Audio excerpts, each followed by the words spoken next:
Welcome to this little webinar. This is the first one of 3 that we're hosting on Mission Beyond COVID-19. There's been a variety of these events put on by different people over a while. This is our contribution as Global Connections to an ongoing conversation that's looking at the future of mission, broadly speaking. What we're wanting to do is explore what the impact of COVID-19 might well be on Christian mission throughout the world. I suspect that there are quite a few challenges that we're going to be left with that are going to require us to think differently and potentially do different things and do things differently as we move into the future. Do that against the background of where we are now in COVID, which is obviously in different places, in different countries, but also against the background of a potential second spike, certainly with the Spanish flu. It was the second spike that was the biggest killer. It was the second spike that created the biggest problems.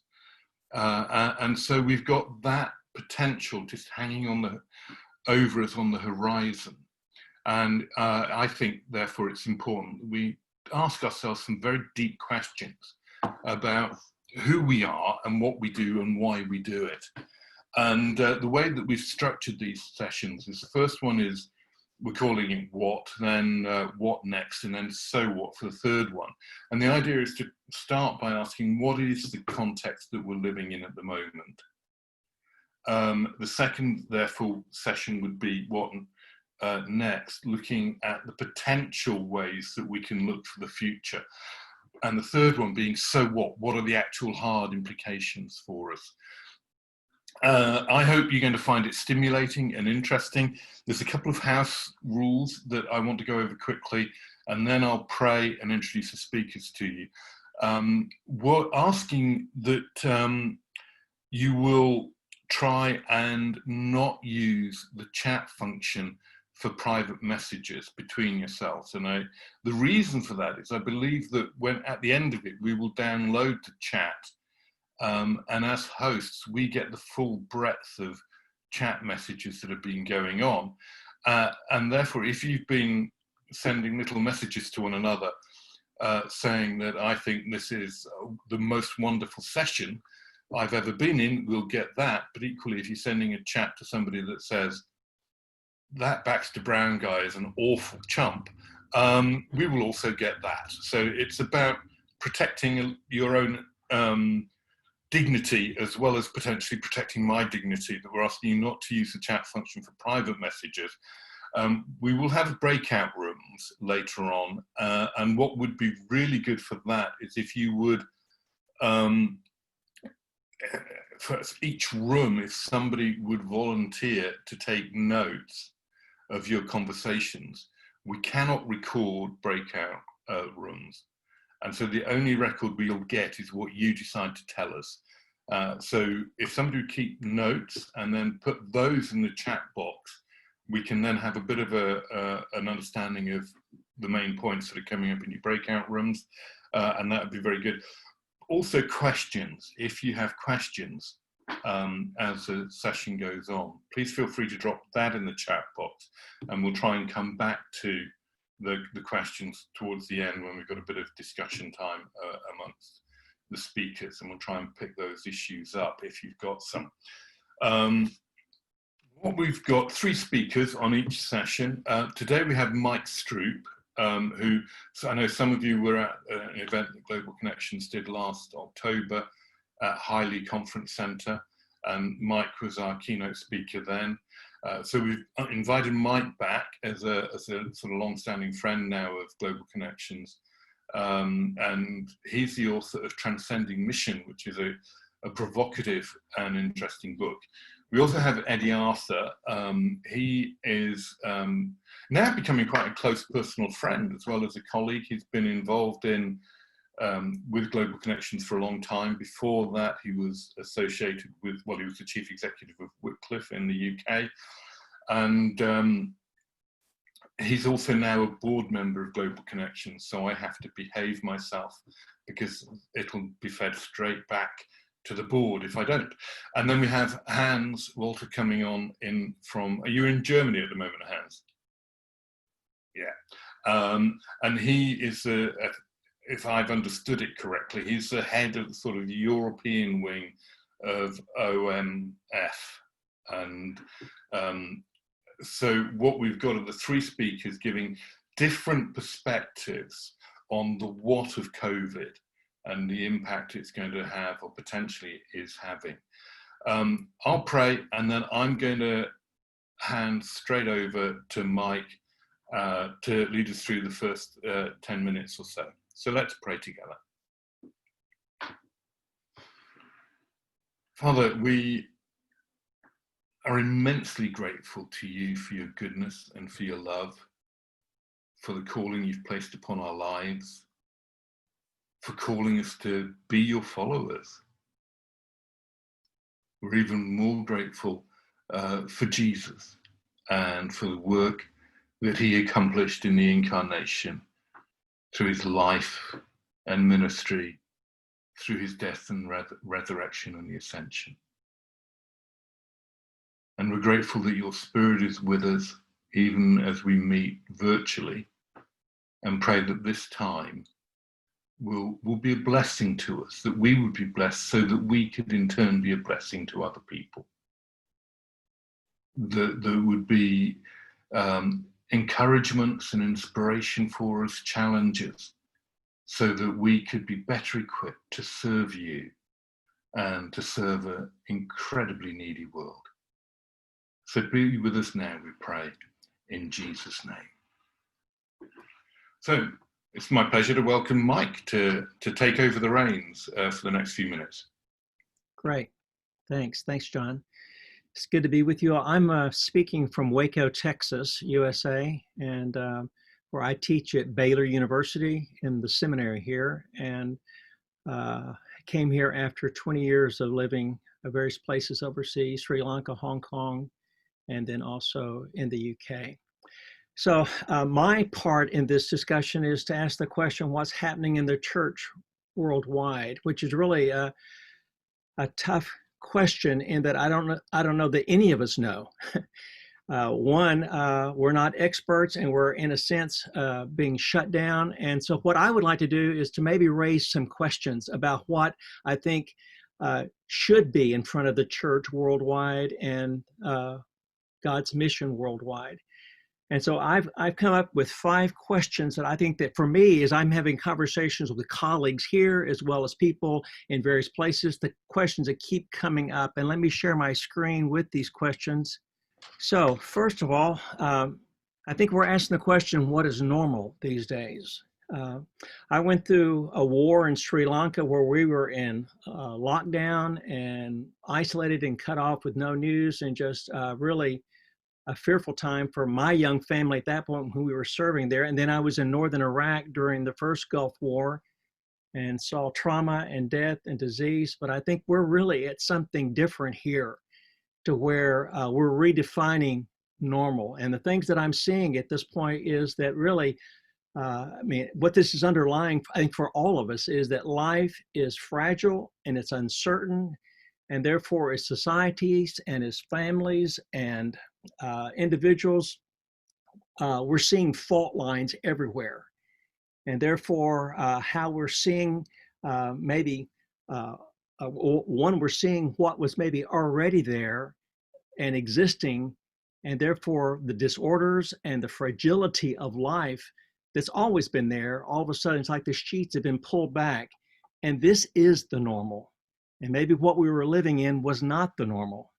So we're seeing that life is fragile and uncertain. Secondly, I think we're seeing how fragmented we are as societies and families and individuals. And there's fault lines everywhere. There's fault lines of place, and that now where we had nice, neat silos of home, work, church, and school, all that has both been mixed and put into one place. And therefore, a sense of our fragmentation is facing us clearly. And then as persons, who are we and how are we to function in the world where there's food and there's refugees and there's chaos, and all this is not, we're not buffered from it, but we're being impinged by it, and it's pushing on us. And then also, I think also this normal that maybe is the new normal is that the fact that we're discovering that we really do need each other. And whereas before we were able to buffer ourselves from others, and that we were not in need, and therefore we kind of kept people at bay, and therefore we're having to find that we must team together. We must find partners in new ways, and therefore it's not like that we can operate in our own silos and be independent, but we definitely need each other. So the question is, what is normal? And I think the normal is that we are fragmented people, that we're frail, and that we're in great need of each other. And we have to ask ourselves, how do we adjust to that new norm? I think we're also asking the question, what is normal church? We've been stripped of gatherings and activities and programs. And so what is left? I think we're having to ask the question, what is the essence? What is the nature? And what does it mean to be the people of God in the world? So what is normal church? And then, of course, we're asking, what is normal mission? It's amazing that we're no longer doing short-term missions trips, and there's travel restrictions. And therefore, maybe we're reduced to the smallest elements of what it means to be about God's work in the world, and all the extras we're having to let go of. And therefore, the new normal is what should define our witness, our service, and we're having to look at that question again. And then also, what does it mean to be the people of God? What's normal for us? And this is a matter of maybe redefining what success is and what faithfulness looks like. And so what will it mean for us to be the people of God in these days, and also as we come out of this crisis, either the second wave or on beyond, and we're able to reemerge, what does it mean to be the people of God? And of course, the question of what is God doing? What could God do? And it's not a matter of what we might manufacture, but we might imagine who God is and what he's doing in time in history. So it's crucial that we not avoid or sidestep or defer these questions and race on, but that we sit with these questions and we sit with the crisis and try to understand maybe what the new norm is. A second question is that I'm hearing is, who should we be listening to? And definitely we need to, especially those of us in the West and Western mission organizations, we need to be listening to those who have been living in the new norm, who've been living in desperate situations, who are refugees, poor and exposed. And for them, this is not new. This is the norm. And so I think it's time to magnify those voices, that we might, rather than be the teachers, we might be the learners. And we might ask good, hard questions and give space for people to talk back to us. Those who are at the edge rather than the center, those without place, security, and privilege are the ones that we need to be listening to at this point. I've just been rereading Bonhoeffer's Letters and Papers from Prison, which is such a wonderful book. This is probably my third time to read through it.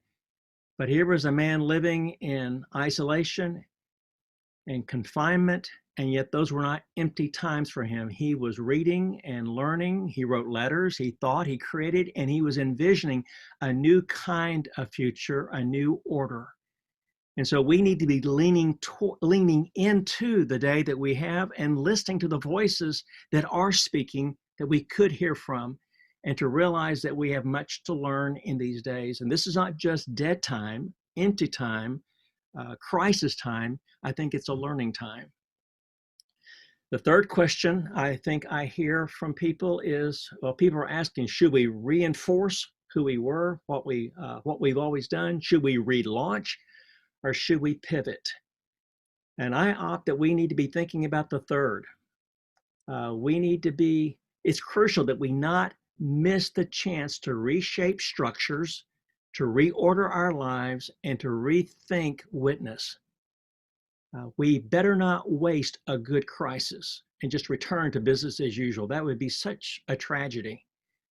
So rather than push through to what was, we need to pivot toward what's new. Of course, I think of Israel in the exile, and they were asked to refocus, to pivot.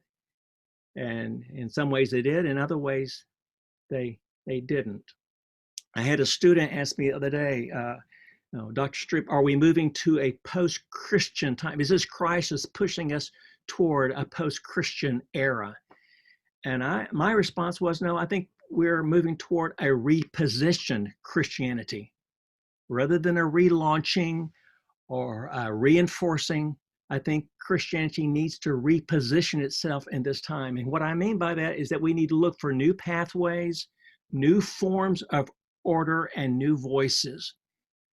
We need to ask good, hard questions and then be quiet and listen and bear the weight of this crisis.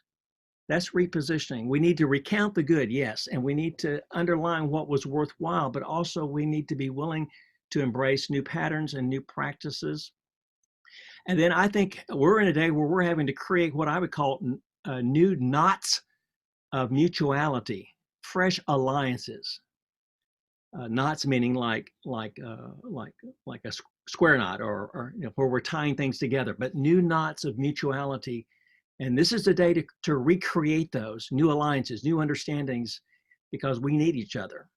And then I think also to reposition is that we start assessing differently. Our scale of success has been a financial model of numbers, and we need in some ways to shift toward measuring faithfulness and look at all that in a different way. I think to reposition Christianity means that we rehearse God's narrative for our children, for our friends, and for our colleagues. This is not about making up new stories or a new narrative. This is about going back to the Old Testament, to Israel, to the disciples, to the early church, and understanding those narratives maybe in a new light, and then rehearsing those aloud. I think about my grandchildren and my children. They're watching me and watching how I'm responding to this. And will I fret? Will I try to make up a new narrative, or will I go back to the narrative that I know that's true? Fourthly, the question I'm hearing from a number of people is, how are we going to address trauma? As I said, the buffers are gone.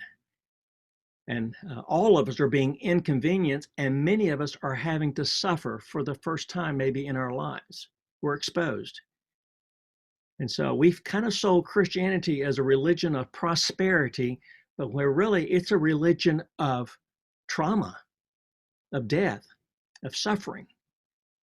And we had better step up and be able to speak to our society, the people around us, about how this faith of ours addresses trauma. Too often we've made Christian faith like an opioid that numbs rather than a strong medicine that will heal. And so I think we need to talk about trauma therapy. We need to talk about suffering in our own faith, and about the gospel narrative, and about how this is the narrative of suffering and death and resurrection and redemption, but it's all together. And then fourthly, I'm hearing people ask the question about what is leadership. I think our standard models of leadership are failing us today. And most of these were probably created in sort of a non-pandemic rising market kind of context. And I think the hallmark of leadership today needs to be that we are honest people. We have to be honest that we don't know what's going on, and that we don't have this figured out. And to act otherwise is to be dishonest and to be wrong-headed. So I think this is a time for honesty, for integrity, for humility as leaders, and that we not bluster, and that we're not cavalier, but that we're asking good questions, and we're sitting with the crisis, and we're learning. This also means, though, that we must act. And if we act, we'll fail. And when we fail, we need to admit that we failed and that we took a wrong course and that we're wrong, ask for forgiveness, and then we need to act again. This is not about being the impervious high leader that is able to command and move things and act as though we're all knowing, because we're not. So it's time to embrace our humanity before God. I think personally that means that we have to develop a good regiment of discipline, and that we're able to practice solitude, and that we lean into key relationships, and we lean into our teams, and it means that we listen well to the Spirit. So I think these are questions, 5 questions that could guide us as we move through this crisis, and that we need to have before us. As I talk to people, these are the questions they're raising, people both in India, as well as in Europe, as well as in Texas. And I think these are 5 crucial questions that we better not avoid. But what is normal? Who should we be listening to? Should we reinforce, relaunch, or pivot? How do we address trauma? And what will leadership look like? What should it look like at this point? And I think the models of the past have failed us, and it means that we need to re-examine what it means to lead. Thank you very much. Mike, thank you so much for that. Very provocative stuff. What we're going to do is move straight on to Eddie now and let Eddie give his insights, and then we'll go on to Hans, and then we go into the breakout groups. So if you've got thoughts or reactions to what has been said, make a note of them and take them into the breakout group after the next 2 presentations. So Eddie, over to you. Hello. Nice to see you all. About an hour ago, I was just planning on taking my dog out for a walk. And then I got a text message from John saying that there was a speaker who wasn't available, and would I be willing to step in. So this presentation has been produced at about 20 minutes notice. And you will all know that when you produce a presentation at short notice, it tends to be a bit baggy and a bit loose. It takes longer to prepare a good 5-minute talk than it does to prepare a good 20-minute talk. So I do apologize that I will possibly waffle a bit. The world we're in was changing already. We're living through a time of rapid change, and what coronavirus has done has speeded up those changes. There is nothing new that's going to happen that wasn't already on the way, but coronavirus has changed things. And what I'd like to do is just highlight some of the changes, some of the things that are out there. The first thing I'd say, and this is not the good news, is that zoonotic diseases are here to stay. Zoonotic diseases are diseases that are transmitted from animals to human beings when animals and human beings come into contact for the first time. I'm a biologist by background, and studying viral pandemics has been a hobby of mine for years. We've lived through Ebola, AIDS, SARS, MERS, and now COVID-19, all within my lifetime. And if we keep destroying rainforests at the speed we are, we will run into more diseases like this. It is inevitable. My children will see other pandemics.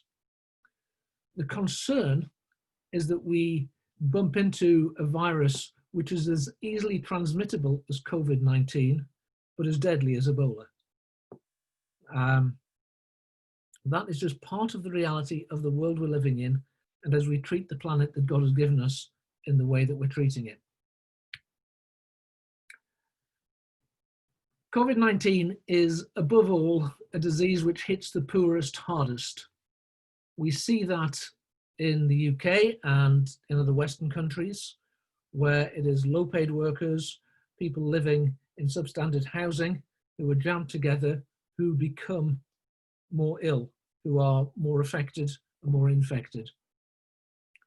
In other parts of the world, that is exacerbated.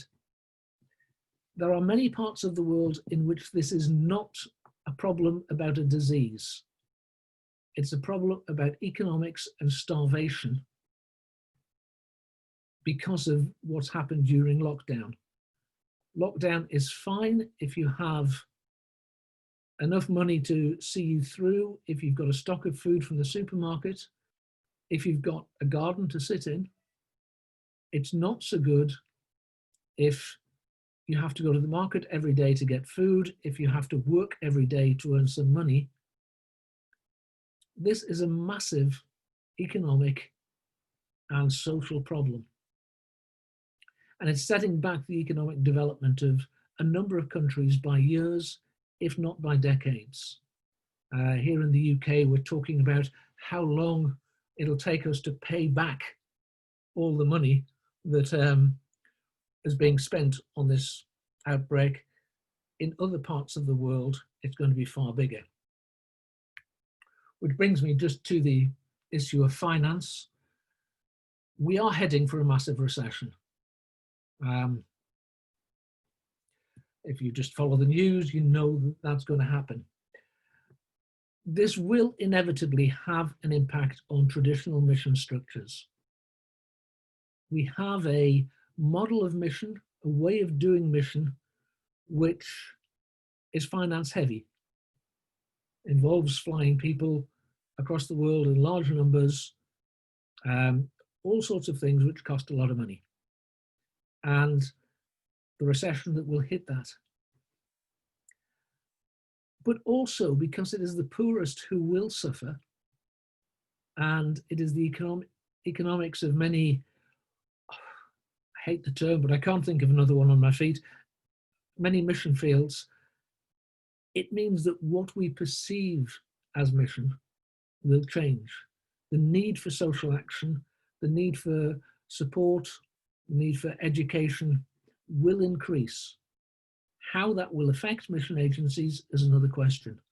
But we're going to have less money here in the UK and in the traditional mission structures, the industrial mission complex. We'll have less money than it's had, but the financial and economic needs around the world will increase. International strife.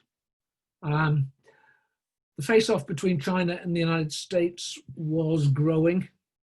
It was happening. COVID-19 has speeded it up. And countries in different parts of the world will be forced to take a side. We saw in the UK yesterday, the government decided to cut Huawei out of the 5G network. To a large extent, that is to do with siding with America over siding with China. I don't make a comment on the benefits of either side. It's just the reality. And as the degree of strife grows, it was always there, it's just being speeded up, that will have an impact. It'll have an impact on our ability to travel. Not only will we have less money for travel, visas are not going to be as easy to get at as they once were. And there are parts of the world where it'll become very hard to work in traditional mission type roles. Related to that is what I'd like to describe as the eclipse of the West. This quote is from James Wong, who, if you listen to Gardener's Question Time here in the UK, you might be aware of him. He's an ethnobotanist and comes from Singapore, but lives in the UK now. When I was a kid in Asia, we all grew up thinking countries like America and Britain were unquestionably superior to us in terms of their approach to public health, their commitment to social justice, the integrity of their politicians. I wonder what kids in Asia think today. The aura of invincibility, the aura of competence, which once surrounded the Western world, is no longer there. It has been shattered by COVID. It is noticeable that the last two great Western imperial powers, the United Kingdom and the United States, have been among the worst countries in the world in responding to this. that is going to change how the rest of the world looks at us, and it will have a change in the church. We won't be seen as the answer to all of the world's problems. Related to that is the death of truth. Around the world, truth is under attack. We have conspiracy theories that are rife. COVID is related to 5G networks. It's spread as a bioweapon. Bill Gates wants to inject people with microchips. All these things. And these compelling narratives are being spread on social media, and they spread like wildfire, and they are believed widely, and they are believed by Christians. Not only that, but these narratives are being used to promote international rivalries, to undermine different nations. This is a big issue that is out there.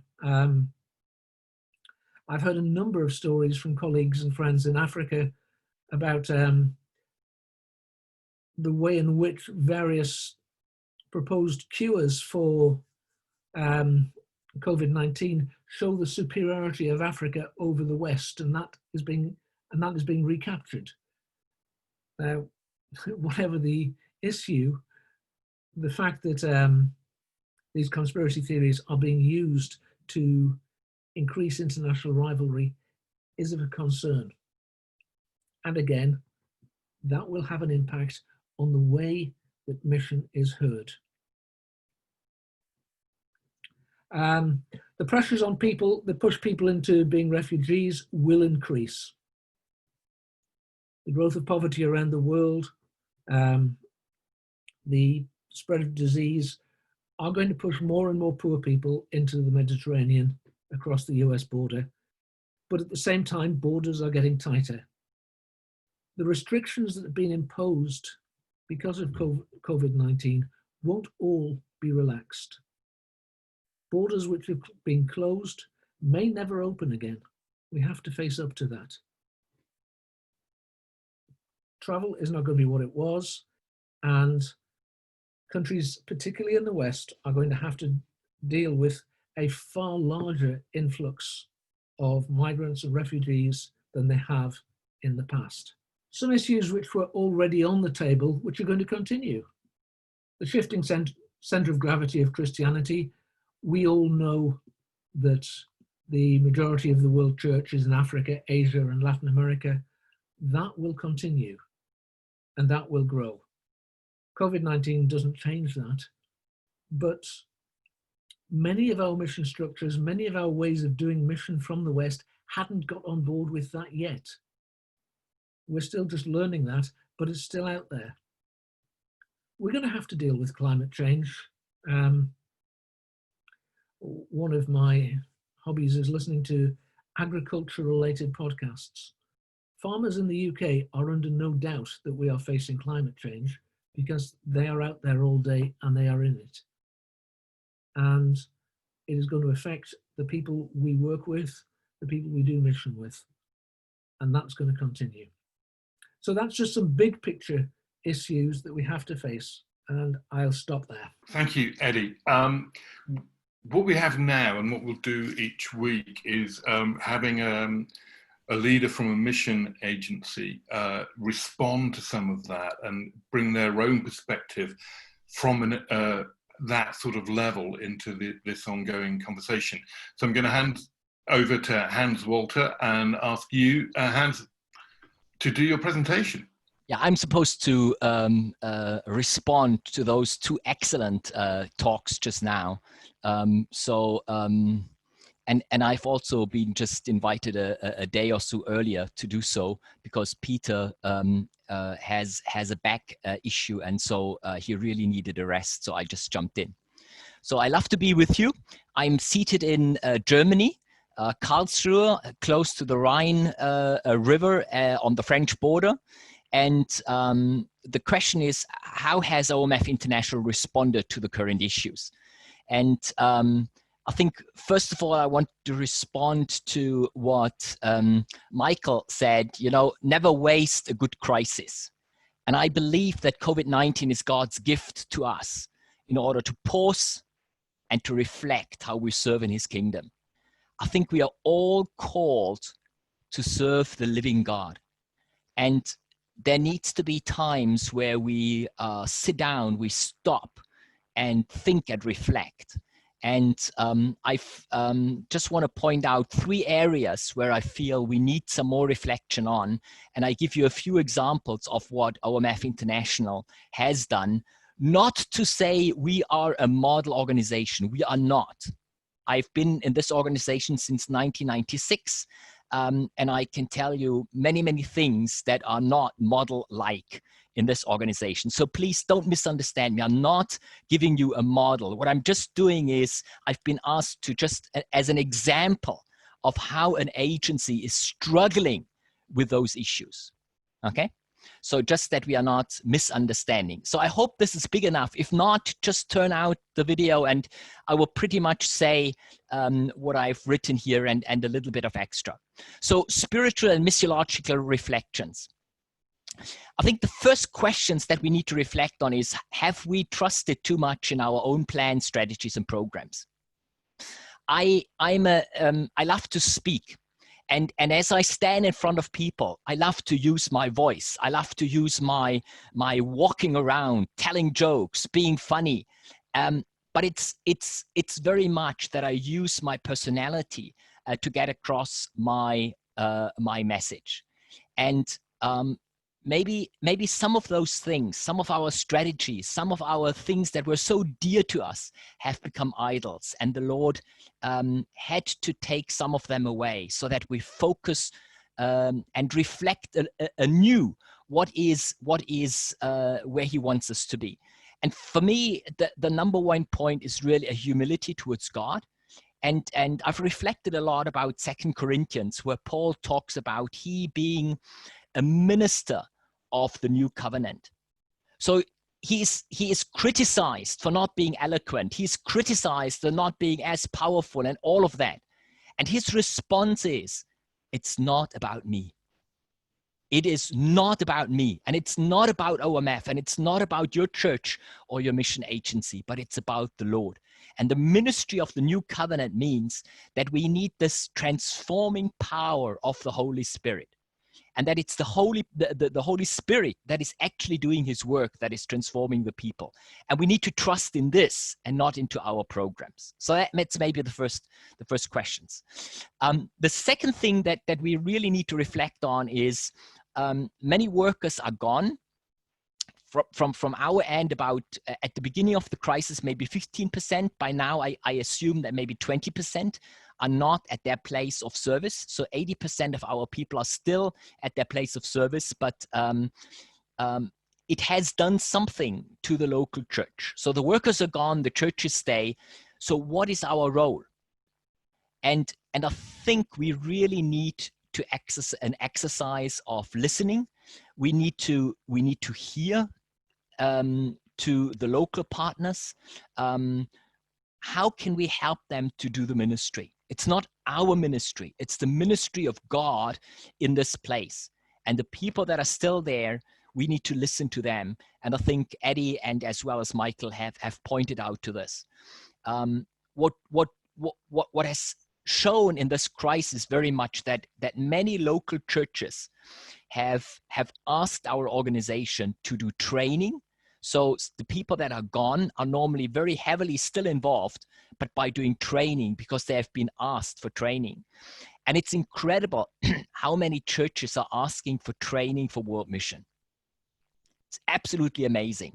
It's a crisis of the Western world mission, but the local churches are asking for training for world missions. And many of our peoples are busy doing so.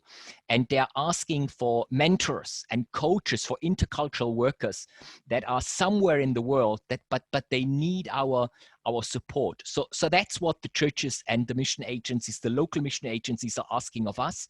And so we need to redefine our role.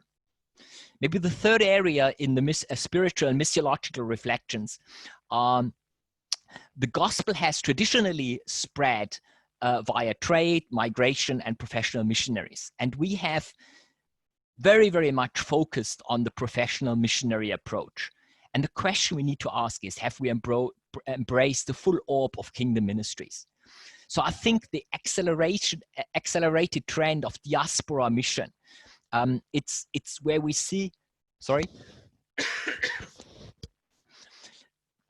where we see that God is moving people. And Eddie just said that these people, now the borders are closed and we may see less, but the reasons for migration have not stopped. The reasons for migration have actually increased. And so we are thinking very, very much, and we have started before, but we are thinking very, very much on how can we do mission to the diaspora? So how can we bring the gospel to those people? But then go the next step. How can we help those people to bring the gospel to their own people? Mission through the diaspora. And then the next step, mission beyond the diaspora. There are quite a number of German agencies that are taking the refugees that came in 2015 and that have received the gospel in Germany after 2015, and they are now taking them and bringing them to Lesbos and to all those refugee camps, and they are sharing the gospel with those people, and they are highly effective missionaries in these spots.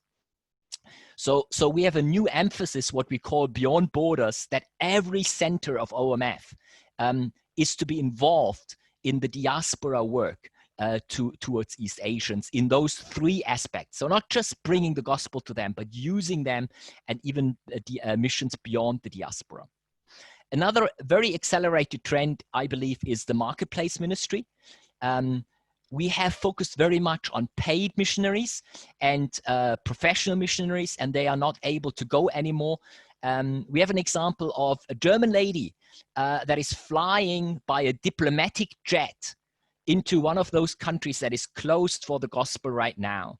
And because she is a teacher, she's fully trained and she goes there, but she has access to this country via a diplomatic jet to get in there that none of our people elsewise could do.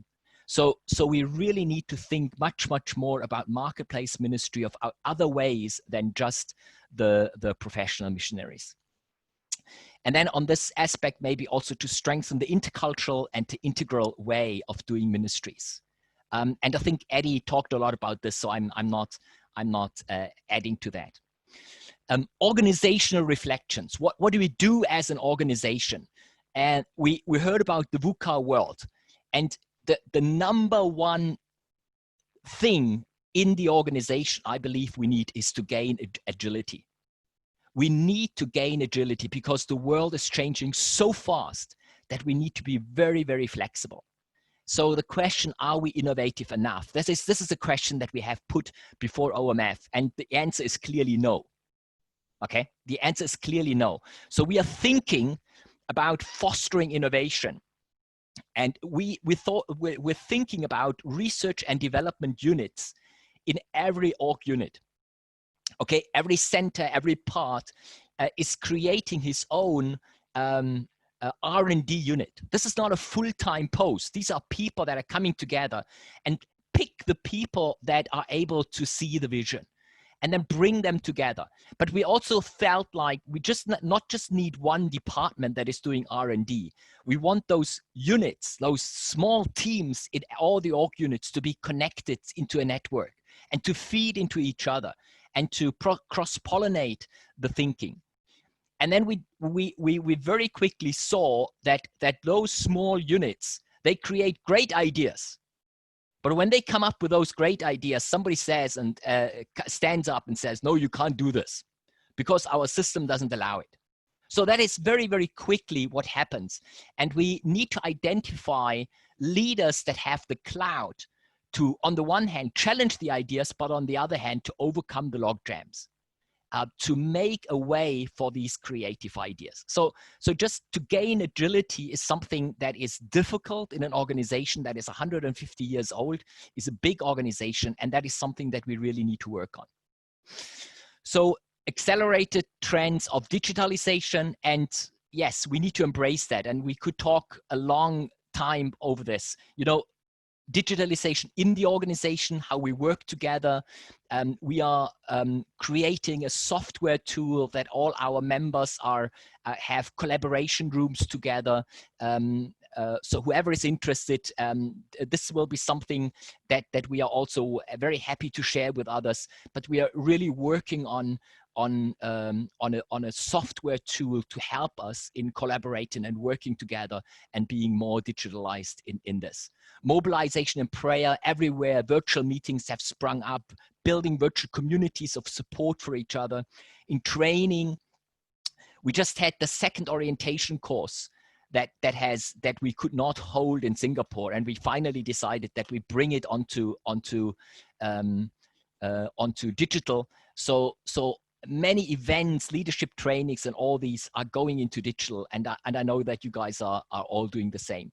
And then in ministry, I also believe we need to way more use web ministry, evangelistic Bible studies and stuff like that, but also web-based ministry, but then also online-based ministry. And I could just say for myself, the small Bible study that I was holding with a team of people and my wife, we had about 20 international students. We have about the same amount of students now, but now the people come from India. The people are putting an alarm clock at 1 o'clock at night in China to join our Bible studies, and people are coming from all over Germany. So the outreach, the reach has gone global. So yeah, I believe this is an accelerated trend, and you all are involved in that. Maybe last but not least, the operational reflections. I think Eddie talked about this, and we need to prepare for the economic impact.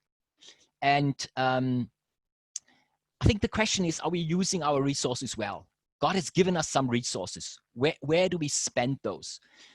We decided we need to support the workers that are affected. These are people that God has given us. So what can we do as an organization to support them? Some may fail in support. How can we help them? Support the org units. There are organizational units that are particularly affected. So how can we as OMF International help those? How can we help sharing? How can we eliminate unnecessary expenses? Now is the time to keep your money in your pocket. So unnecessary expenses, need to go right now so that we are able to support and able to help. And for us, as an international director, I need to budget for next year. And there were two principles that I set myself. First of all, travel most likely is double as expensive, and my budget should be 30% less. So the budget should be 30% less, and travel will be most likely double as expensive. And so we need to be wise how to budget, not to limit God, but to really know where to go and what to do. And then last but not least, maybe on the operational side, we need to, and Eddie and Michael, I think, put an emphasis on this as well. We need to rethink our funding model. So far, it's way too often that we are taxing professional missionaries. We had a think tank meeting in Germany, and I put up a few things. What do you find important right now? And quite a number of agencies said, now that the money is running low, we need to do more fundraising. I believe we need to go beyond more fundraising. I think we need to look at a much deeper level how to change our funding models. There is no more money to be squeezed out of the church in the future. It's not about more fundraising. It's about rethinking our models. Could we be much more bivocational models as the missionaries have been 150 years ago? Do we much more go into a service model? We are offering services, and everybody has the freedom to buy the services or not buy the services. So I think we are just at the beginning. We've put a group into place a few months ago that did not get moving. And we just, again, said this group needs to work speedily now because we really need to rethink our funding models. So don't waste a good crisis, Michael said. I think the crisis is God's gift to us to pause and to reflect. And I just pointed out spiritual and missiological reflections, but also organizational reflections, and then very practical operational reflections as well. And I'm very happy of any questions later on. Over to you, John. Right, thank you very much, Mike and Eddie and Hans, for that. I've been taking notes as we've gone through, and I've got 6 pages of notes from those presentations. There's an awful lot of content there. And what we'd like to do is move now into breakout groups. And what we wanted to do there is effectively, I think there are 4 questions that I'd like to put to you as a guide. You don't have to stick to these. First of all, what are the main points you've heard that you agree with? What is it that resonates well with you from those presentations? Equally as important is, are there points that you fundamentally disagree with? Are there things that have jarred that make you think, no, that's not right, that make you want to kick back at all at what's been said? Thirdly then, is what questions are emerging from what you've heard? So these might be questions of digging deeper into bits of areas, or questions for a bit of clarity. And then finally, and this is an eye to the future, are there issues that are emerging that you would like Global Connections to dig much deeper in? So is there an issue that we've just skimmed over today that you think actually we could do with a whole webinar on that? And if so, make a note of that, and we will look to respond to those in the autumn and the spring with specific webinars that dig much deeper into areas. So what is it you agree with?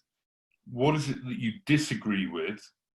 And then what are the questions that you would like to ask the 3 speakers?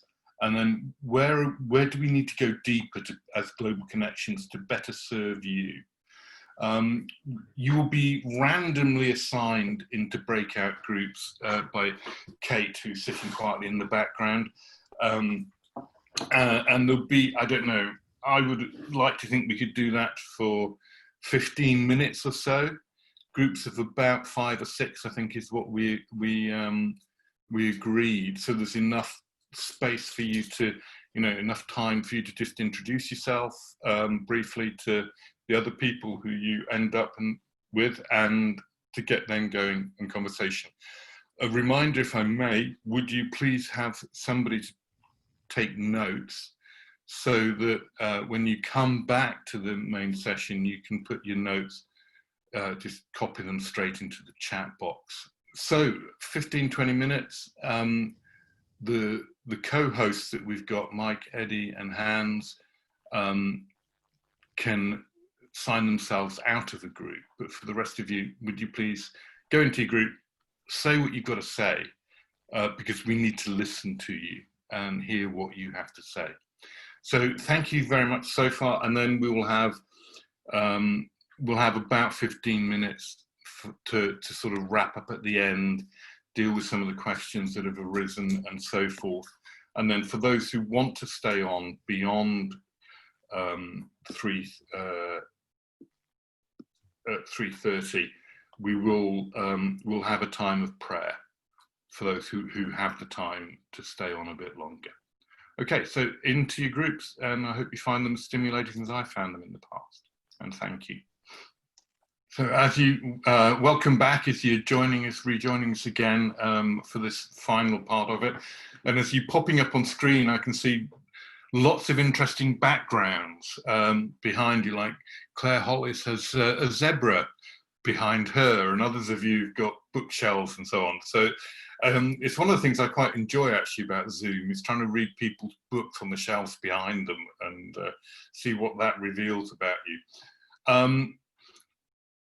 I hope you found that chat period useful. Please, those of you who did take the notes, could you put your notes and any questions in the chat box? And if you would do that quickly, what we'll have time for hopefully is to get through some of the questions that come up. That would be really helpful.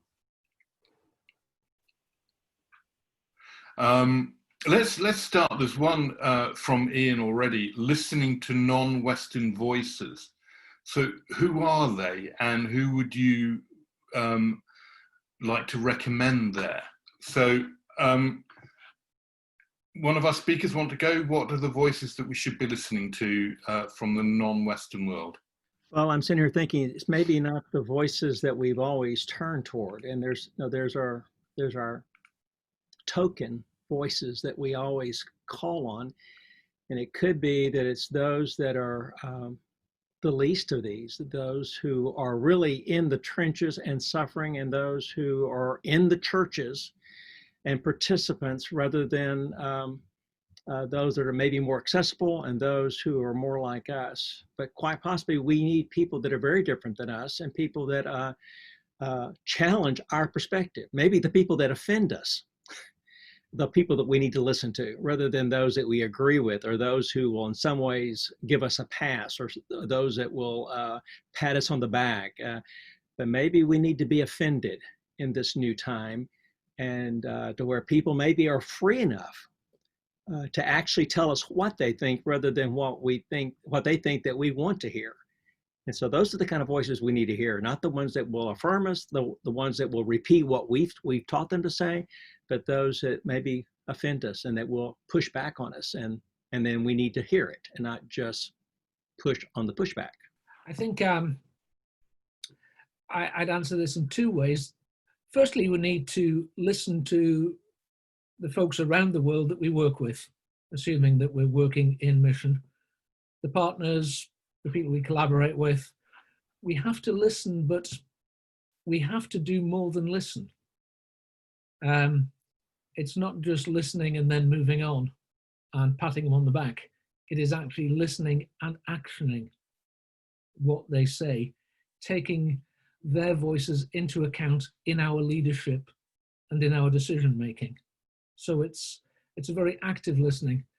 The other thing, and it's sort of building a little on what Mike said, is we need to go out of our way to talk to and to listen to those who don't involve themselves in what we're doing, those who oppose our work.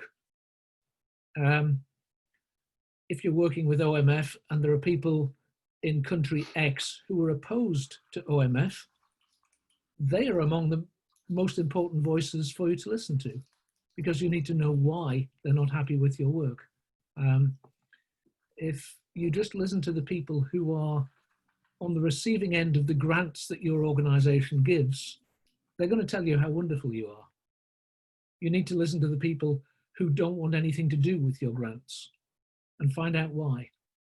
And a good listening exercise will always be decidedly uncomfortable. Sorry, not picking on OMF there. Yeah, I hear you, Eddie. Yeah, I think Michael and Eddie have answered very, very, very helpfully, and there is very little to add. Maybe as an organization, as a mission organization, an international organization, we also need to listen to the people internally. Maybe for us, one question is, how do you belong to OMF? That's a question. And if you ask everybody, then everybody's fine to belong. But if you sit down with some Asian leaders and you sit down one-on-one, not a big meeting, whatever, and then you hear their stories, it's a very, very different message than what you're getting from a normal gathering. And I think we, as Eddie and Michael said, we need to intentionally look for voices that, for me, it's important. We need outside voices, but I also need to hear some voices that know my organization well enough to be able to pinpoint some of the cultural issues that I am not able to see. Okay, thank you. Just banging Global Connections' own trumpet for a moment. The conference that we were going to have in May this year that we've had to postpone till May, I think it's May or June next year. was global voices, what if we really listened to? And within that, we were thinking, we'd invited Ruth Padilla de Borth from Latin America, Oscar Mirabu from Africa, and Vinod Ramachandra from Asia, deliberately as a way of trying to listen to reflective, missiological thinkers from those three continents. Because I think if we do listen, we will find that we have to change in the way we do things and potentially in what we do, so that we can become better at it for the benefit of a needy world. Information will be coming out about that later this year for the revamped conference next year, and we'd be delighted to see all of you there virtually or in person. Could I just add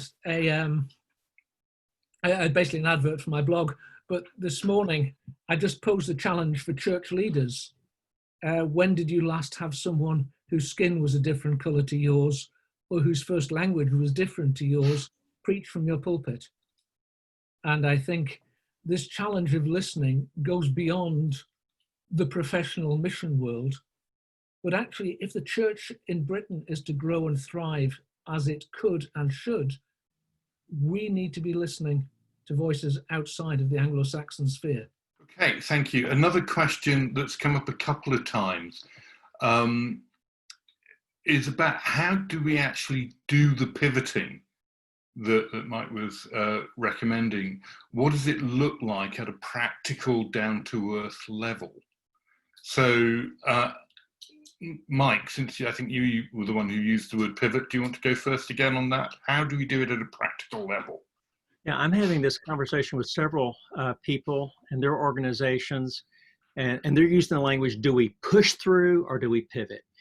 And as we've talked together, I think pivoting means that we maybe take everything off the table and say, now what do we put back on the table? We tend to want to just ramp up and do more of the same, and quite possibly we need to do something different in kind. And to get there, to pivot toward the different in kind means that we have to take things off the table, and then maybe one by one we put things back on. But we have to, in some ways, start from zero. This book by Kuhn in Revolutions and Scientific Discoveries, he talks about paradigm shifts, and he talks about going back to zero. And once you go back to zero, then in a sense, you're reconverted to the new, and you're able to pivot to the new. But as long as we have the structures, the funding mechanisms, the people, maybe even the people in place, we can't pivot. And so with one person I'm in conversation with who lives in London, she's talking about the fact that they have divested their organization. They've spun off to where she at the center has nothing left. And so she says, this is in order that I might be able to pivot. So maybe one way we pivot is that we spin off things and let them go ahead and do their thing. But in some ways, we make a fresh start. And for, I think, various of us, that will mean something different. But I think at the heart of it, it means letting go emotionally and maybe in terms of our identity, in order that we might then start afresh. And to me, that's a true pivot, not just improving, not just relaunching, but pivoting towards something new. If we want the new, we'll have to then clear the table. That would be my response, John. Okay, thank you. Hans, Eddie, do you want to add anything in there? Yeah. One thing I'd add is that we need to learn to ask the right questions. I think it's very instructive over the reaction of churches to having to move things online. Very often the question has been, how do we run services online?